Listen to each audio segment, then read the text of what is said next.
Lula da Silva é, sem dúvida, o grande perdedor das eleições de 2024. Em primeiro lugar, vamos partir da premissa que o Lula é o principal, se não o único, líder de relevo nacional da esquerda brasileira.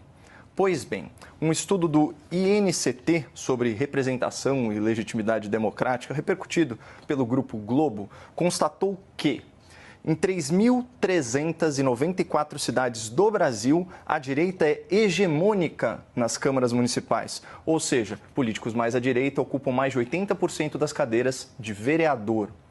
Esses municípios contabilizam mais de 83 milhões de habitantes. Só para efeito de comparação, a esquerda só é hegemônica em 382 câmaras municipais, que representam, por sua vez, somente 7 milhões de habitantes. Ainda de acordo com esse estudo, em 5.162 cidades, ou seja, em 93% dos municípios, a Câmara pende mais para a direita.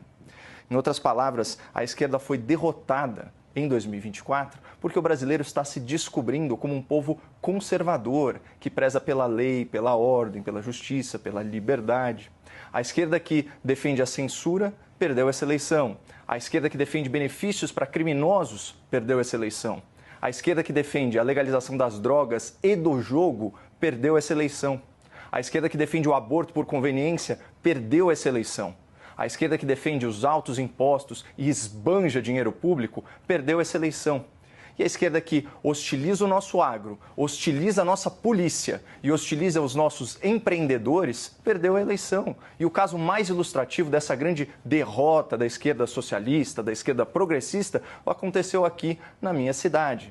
O Lula da Silva, de livre e espontânea vontade, por iniciativa própria, resolveu tratar as eleições municipais em São Paulo como se ele fosse candidato e declarou, ainda em janeiro desse ano, o seguinte: na capital de São Paulo é uma coisa muito especial, uma confrontação direta entre o ex-presidente Bolsonaro e o atual presidente Lula.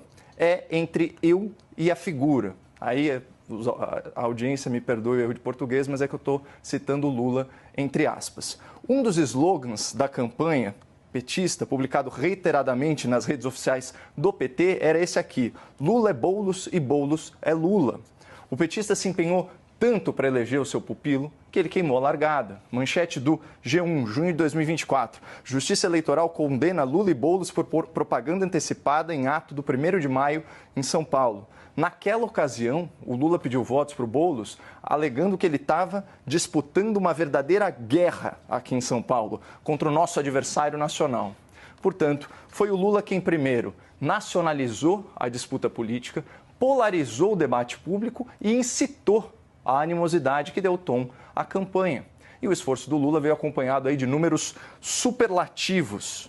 Boulos recebeu 44 milhões de reais do PT, além de 36 milhões doados pelo PSOL. Ou seja, o candidato que alegava defender os mais necessitados foi o candidato no Brasil que mais desperdiçou dinheiro público para se autopromover, 70 milhões de reais. Vocês sabem qual foi o resultado? Vamos comparar. Em 2020, Boulos obteve 40% dos votos no segundo turno. E em 2024, após 2 anos como deputado federal, depois do apoio total do Lula da Silva e depois da campanha mais cara do país, o Boulos conseguiu a proeza de obter a mesma votação proporcional, 40% dos votos. Então agora, Basília, se o Boulos quiser ocupar a prefeitura de São Paulo, só invadindo mesmo.